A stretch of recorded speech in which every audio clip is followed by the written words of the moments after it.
Hello and welcome to a Never Such Innocence workshop. It is fantastic to have you participating in this programme. My name is Lady Lucy French. I'm the founder and chief executive of Never Such Innocence. I wanted to tell you a little bit about this year's theme, the 2021 theme. It is the Unheard Voices of Conflict, stories from around the world. We want you to really think about history, but also about today, things that affect you, things that have affected your family, things you've just learnt about in school. The project's open for children and young people aged 9 to 18. So do tell your friends, your relatives. We want to hear from as many young people as possible. You are participating with children from around the world in this project, so it is really, really exciting. I have to say that the practitioner you have today is very, very special, and you will have an amazing fun time. So enjoy it.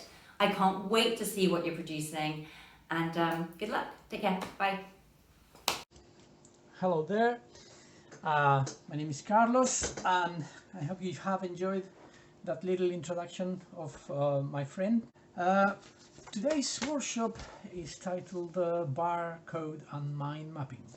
Our workshop uses words, lines, objects, colors and structures to explore issues of identity and to look at how people feel.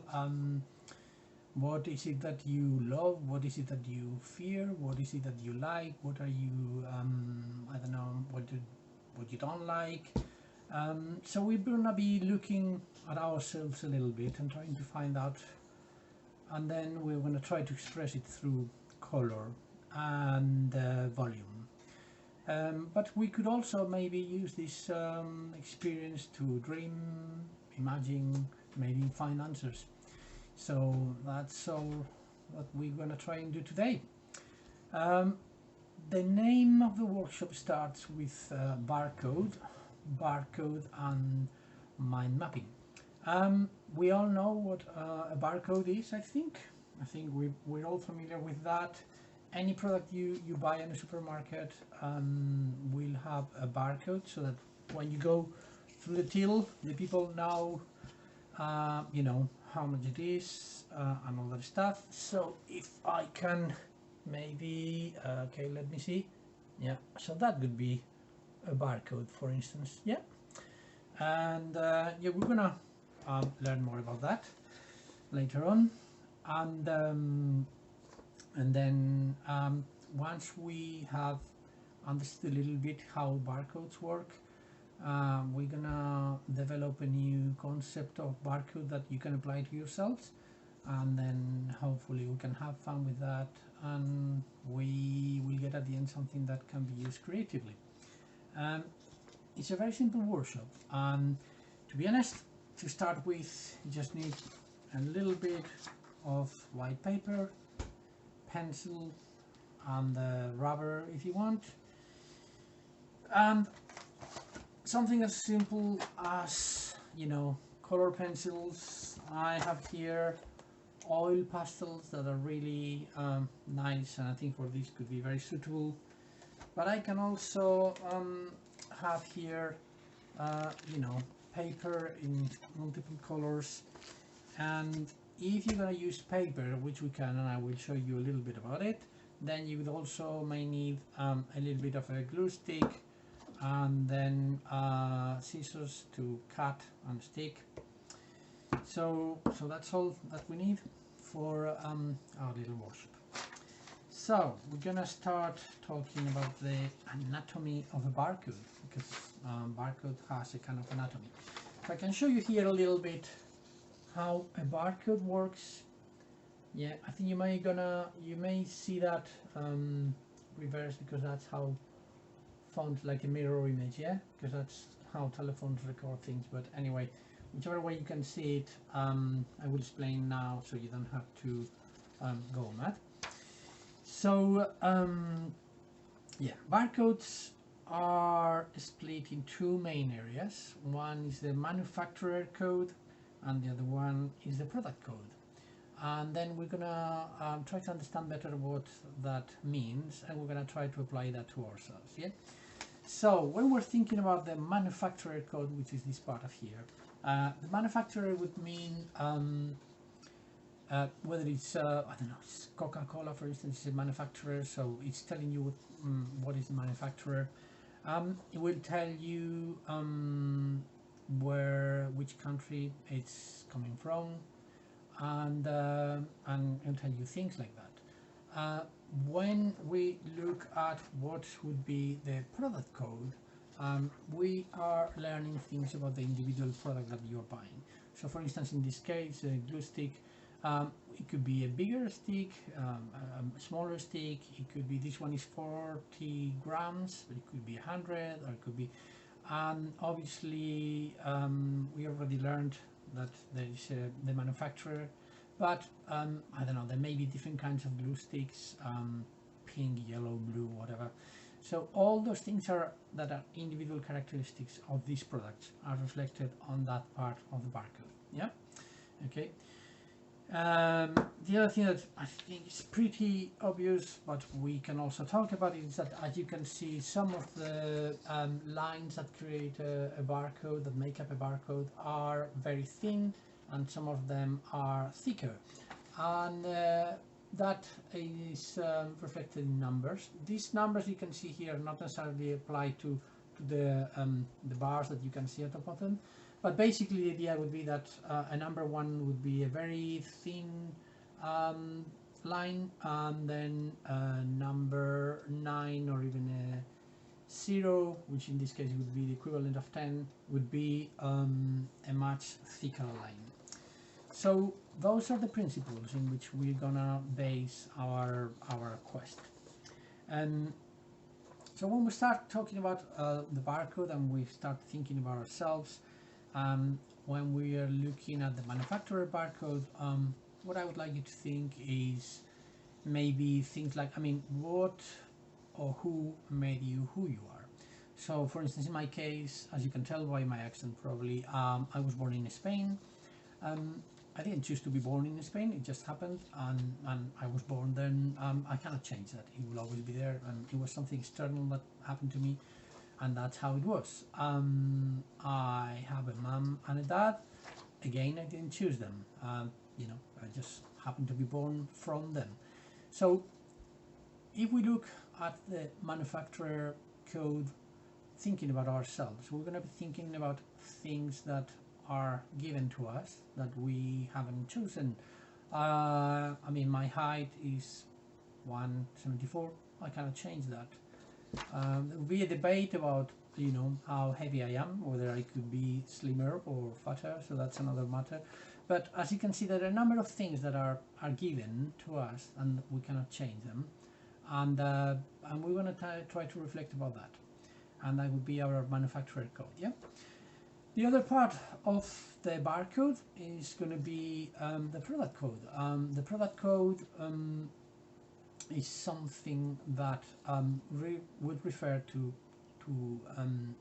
ourselves as individuals, and it would refer to things that we choose, or that are, you know, specific to us, and that somehow define us. So there are many ways you can look into it. I mean, this is like this little system of the barcode is like just a starting point, and it's really down to you how thorough you want to be about it. But I think if we use it as parameters, then and we stick to that, then hopefully at the end you get something that has a meaning, and that maybe makes you understand better yourself, or something like that. I would also like to say that the barcode could be something that you do yourself today, but you could also think about doing a barcode of you 10 years ago maybe, or maybe you could do an imaginary barcode about how things could be 10 years later. I don't know, it's really a little bit of how you want to use this. You know, it's a little bit up to you. I've done this workshop with a number of people in different settings, and you get some really interesting responses. I often don't give previous examples. If I am in the same room with people, I often try to leave it open so that anybody can come up with a different interpretation, and then you get these really exciting barcodes that are completely random and different from each other. So I'm gonna show you a few examples here. Hopefully, I think I will add a PDF with all this information visual so that if people want to go through them, they can. But yeah, let's see if this can be visible. Yeah, so that's one at the top with short barcode, and then the other one at the bottom, which is a bit kind of longer bars, both of them colorful. And if I look through them, I can see that this guy is talking about. So this, for instance, here is that kind of big chunky bar is dad. What else do we have? We have a green bar here for Hulk, the superhero, and we also have a Spider-Man in orange. I don't know why in orange, but Spider-Man. So obviously somebody who likes Spider-Man a lot, and for some reason he has decided that Spider-Man is orange. And some people do write what the colors mean, and some others just keep it for themselves. Yeah. Another example here, which I think is really exciting, and I'm gonna fold this page so that I can show you for now only these examples of previous barcodes. Yeah, and as you can see, somebody has taken a very different approach here. So we have, some of them are much more organic. We have lots of blue there, and we have some narrow but very colorful barcodes here. We have some more organics. One, I think this one is not very visible, but it's just really nice fluid colors. It's difficult to define the one line from the others, but it's still very interesting. So yeah, so as you can see, I mean, I normally try to leave this a bit more open, but I think because I'm not there, we cannot have a conversation. Then it's probably just as well that I give you some little examples. And yeah, so that's how we go about creating a barcode. Now I'm gonna do a little bit of an experiment and do. It's a long time I haven't done a barcode and for myself, and yeah, I think I'm gonna try that now. But because I don't want to keep you there looking at me drawing simple lines, I'm gonna have a little bit of reflection. I will do a little kind of sketch about what my barcode is gonna be like, and then we can catch up a little bit later when I have something to show, and then we can, you know, maybe play with colors a little bit, and I can explain more about what the meaning of what I'm doing is while we keep working. Yeah, so see you in a short. Hello again. Well, I didn't want to bore you too much, so what I did is I started doing my barcode, and I'm gonna continue doing a little bit of it, show you how am I doing it, and also share what I've been talking about. So as a little intro, I will say that what I've done is this part. I know that it's not very clear because it's in pencil marks, but yeah, you can do it with pencil, you can do it with a marker, or you can go straight for colors if you don't want to plan. Yeah. So what I've done is this part of here would be the manufacturer code. So that's you know, that's my background. That's the things that were given, and then the other part. It's a little bit different, and that's who I am today and what makes me myself. Yeah. And that one is a little bit up and down because things have a different meaning, because I think I can make decisions about who and who am I and what I do and what I like and all that. So yeah, so I'm gonna keep working first on my manufacturer's code. While I am doing it, I will tell you a little bit about my choices.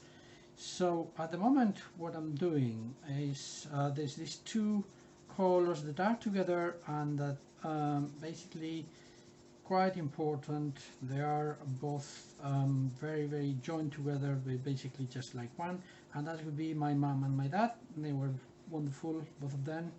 My dad unfortunately is not with us anymore, so this is dad and they would be mom. They loved each other a lot and they always loved me. And because my dad is not here anymore, maybe I can add a little bit of something that reminds me that he is not unfortunately with us, but still very important in my life. So as you can see, I'm kind of adding something to it that makes it different from my mom. My mom is still around and yeah, we're still in touch and it's lovely.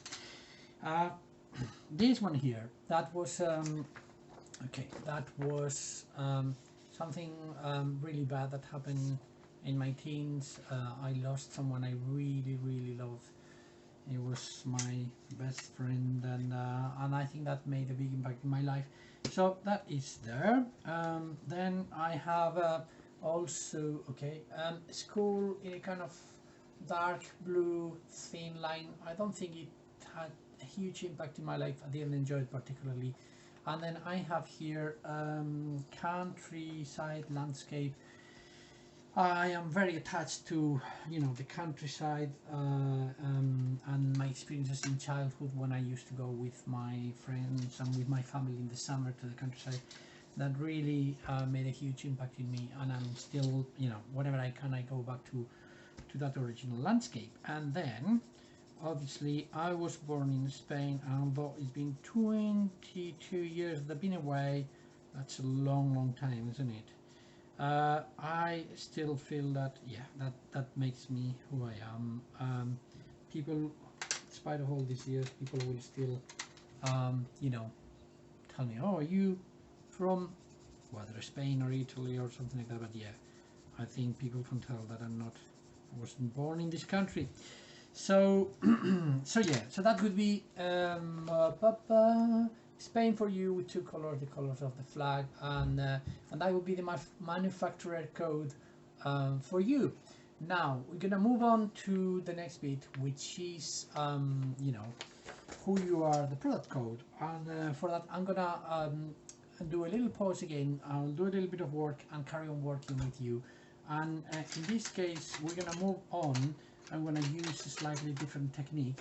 I'm gonna be using, as I said, oil pastels. These are, they, well, you'll see. I mean, probably some of you will have used them, and if not, I recommend them. They're really good fun. They are more like you can blend the colors, and in fact, you can get your fingers dirty. That's really nice if you do that.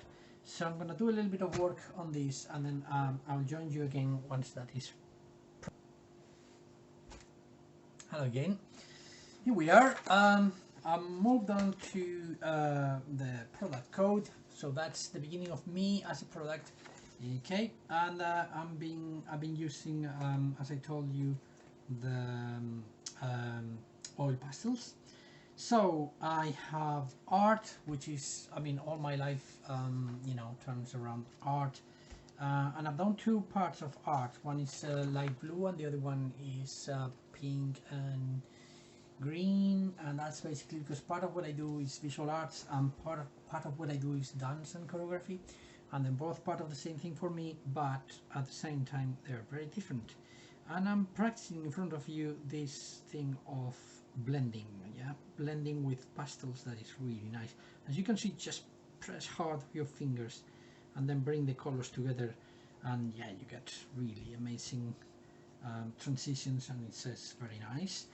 The next bit I have is family, which I think is also very important in my life. I made it short and square because I think it feels like something that's kind of grounding, and it's important. It's always there, and you don't kind of you don't take it to your work, and you don't show it to people, but it's always there, being an important part of you, and everything else works around it. Yeah, so that's my big chunky bit of family. The next bit I'm gonna be dealing with is the UK. I came to this country 20 years ago, as I said, and you know, for good and for bad, is also have a big impact in my development as a person, as an artist. So I'm using the colors of the you know, of the flag in a slightly creative way. So that's my UK version for you. Yeah, and obviously you can see that all these things, there's so many possible ways in which you can do it. Yeah, I'm going a little bit organic, but at the same time contained within some kind of structure. You could go full on, you know, and just make the colors however you want, or you could be even more geometric and you could quantify every bar and give it numbers. So you could say, I don't know, this is number 1, this is number 8, and you can use that if that works for you. Another thing that is important for me, it's going to be nature, because nature is nature. I'm going to try to be a little bit more kind of freehand and make it a bit organic, which hopefully should be fun. So yeah, so that's nature for me. This is kind of what in between. I don't know what this could be. Maybe maybe a bit summer, towards the end of summer, I don't know, with some autumn colors on it, I don't know. But yeah, this is nature and animals. You know, I miss, when I lived in Spain, I had a dog and a horse and chicken. I cannot do that now because I live in London and it's very complicated, but I miss so much my animals and my contact with nature. Although we go a lot to parks and things like that, so you know, I can enjoy that. Next one, I'm a bit shy about sharing that, but it is true. I like cars, especially old cars, classic cars, what are they called? They're really nice, beautiful things. And although I don't have the money to have one of them, but it really is something that one day I will be famous, and you know, and then I will have at least one of these beautiful old cars. Yep, and especially like a British brand that you may not know, but it's called Humbers. They were beautiful cars, and I love them. Okay, then I've been talking about things that I like, but I think you also have to talk about things that you don't like, and that's the final thing that I'm going to be talking about. Money is something that, I mean, we all need money, yeah, but when you are an artist, professional artist, it's not always easy. It's not always easy. You know, things go up and down. It's not always easy to get a regular income if you're always doing creative projects. Sometimes you have more work that you can manage, and sometimes yeah, there's nothing around. So money is always a little bit of an issue, and because it's a concern and something not very positive, I'm gonna do some, yeah, that's what it is for me. Yeah, money's, yeah, one of these things. And then what do I have here? Oh yeah, and then I have a little, what color would I choose for this? I'm not sure. Maybe a purple. Yeah. I have a line here, a really thin and long line. It's not something very important that is all, but at the same time it's always there. And that's when you live abroad, you're away from your family, from your friends, and you always have that tension between where you are and the things that you have left behind. And yeah, and I think that's you know, that's important as well. So yeah, so this would be my barcode today. As you can see, there's a number of positive things, a number of negative things, and there are different ways of interpreting them. And yeah, and I hope that gets you inspired. What could this lead to? I can think that after this you could go into things like Bridget Riley. You know, she works with geometry, British painter, British artist, great artist, and as you can see, she uses color and geometry to create these amazing abstract works, which I think are really exciting. And there is nothing that stops you from taking all this information that you've created in your barcode and making it into something that could be one of these paintings. Other artists that you might use as references, maybe Mondrian or Rothko. So Mondrian with the very geometric squares with a black outline, or Rothko with all these strong colors that blend into each other in a more organic way. So there are ways in which you can use this information that you've generated about yourself, and you can twist it, you can expand it, you can transform it into something that could be an interesting work of art. Another little thing that I have added is this. These were giant windmills that I created with a lot of people years ago. Each windmill has the barcodes for each one of the participants. I think there were 5 people for each windmill. And you can use the colors to create something that is three-dimensional. You could use it to decorate something that you're wearing, maybe a bracelet, or maybe your t-shirt. So there are ways in which you can use this technique to say something about yourself, to share it with others, and at the same time, you're not telling anyone anything that you don't want to share. So I think there are many possibilities of how you can use your barcodes to kind of create mind maps.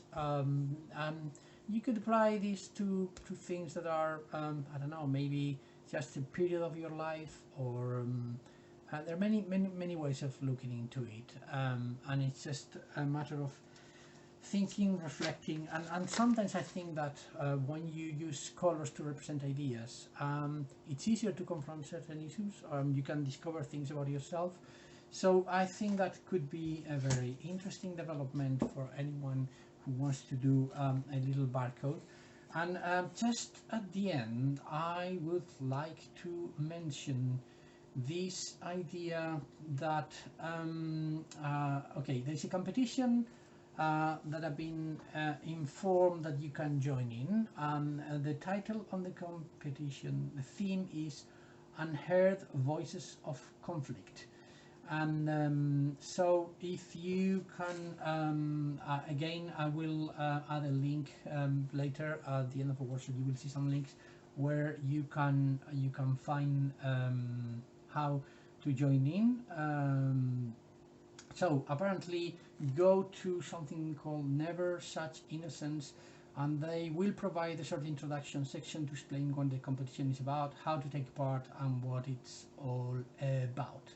So as I say, you will find the link at the end of this workshop that explains how to join in. And I don't know, it's, I'd love you to practice this, to do your own barcode.